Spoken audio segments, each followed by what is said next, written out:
Hello student, welcome to my YouTube channel. और आज अपन पढ़ेंगे जॉन डन के बारे में। ठीक है, इससे पहले मैंने आपको एडमंड स्पेंसर के बारे में पढ़ाया था।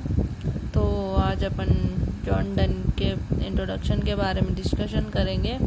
और मैंने इससे पहले का जो वीडियो डाला था एडमंड स्पेंसर का इंट्रोडक्शन, तो उसमें मैंने बताया था कि कैसे पोइट का इंट्रोडक्शन आसानी से अपनी याद कर लेते हैं। फिर भी इसको पढ़ने के बाद एक बार मैं वापस बता दूंगी। ठीक है, तो इसको करते हैं स्टार्ट। ठीक है, तो आज अपन जॉन डन का इंट्रोडक्शन पढ़ेंगे। ठीक है, तो मैंने पहले भी बताया था किसी भी पोइट का पहले अपन को क्या करना है, फुल डिटेल्स पढ़नी है, उसके बाद ही अपन को शॉर्टकट में याद करना है। ठीक है, तो जॉन डन का जन्म हुआ था 1571 को। कब हुआ था? 1571 को। और इसकी मृत्यु हुई थी 1631 को। कब? 1631 को। ठीक है, जॉन डन इंट्रोडक्शन।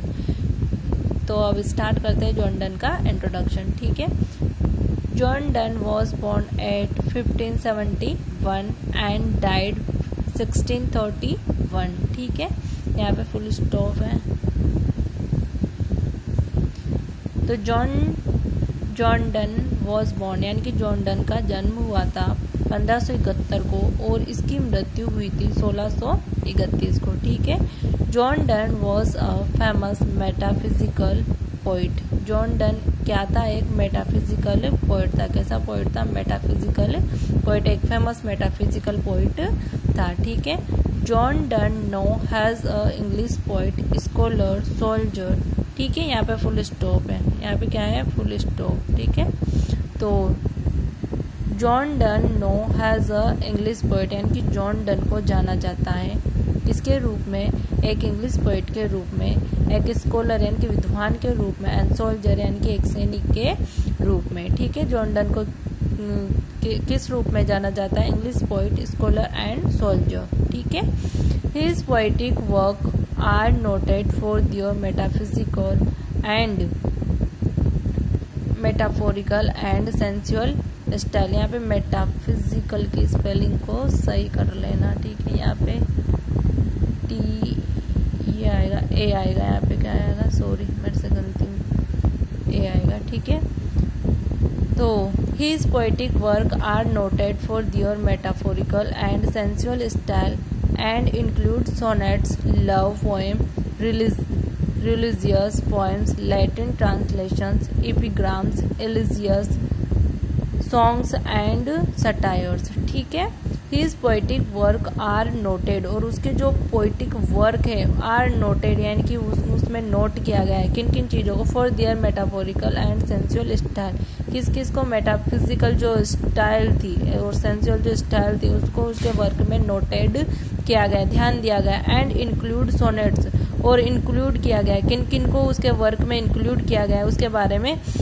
जैसे किसको इंक्लूड किया? जैसे सोनेट इंक्लूड है, लव पोएम्स इंक्लूड है, रिलीजियस पोएम्स इंक्लूड है, लैटिन ट्रांसलेशंस का इंक्लूड है, एपिग्राम्स इंक्लूड है, एलिजीज दुखांत जो सोनेट होते हैं एलिजीज इंक्लूड है, सॉन्ग्स इंक्लूड है, एंड सटायर्स यानी कि किसी चीज पर व्यंग्य। तो ये सब चीजें उसके पोएम्स में क्या है? इंक्लूड है। He is also known for his sermons और ही इज आल्सो नो और उसको अक्सर जाना भी जाता है किसके लिए जाना जाता है? सरमॉन्स के लिए, उसके उपदेशों के लिए भी उसको जाना जाता है। किसको? जॉन डन को उसके उपदेशों के लिए भी जाना जाता है। अब उसके कुछ फेमस वर्क, बाकी फेमस वर्क बहुत सारे वर्क हैं, पर उनमें से कुछ फेमस वर्क हैं जो अपन के याद करने उनके नाम।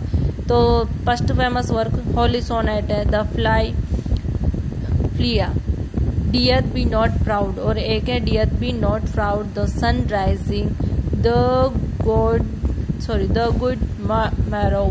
मोरो। ठीक है, no man is an island. ठीक है, ये इसके कुछ क्या है? फेमस वर्क है किसके? जॉन डन के। किसके हैं ये? जॉन डन के। अब मैंने पहले के वीडियो में बताया और इस वीडियो में भी एक बार वापस रिपीट कर लेती हूँ। तो किसी ने नहीं देखा वो वाला वीडियो तो एक बार वापस बता देती हूँ कि कोई भी पोइट हो, क्या हो, कोई भी पोइट हो, उसका अगर अपन को इंट्रोडक्शन याद करना है, क्या करना है? इंट्रोडक्शन याद करना है। तो सबसे पहले अपन को कोई भी पोइट हो तो पोइट की फुली डिटेल्स याद करनी है। क्या करनी है?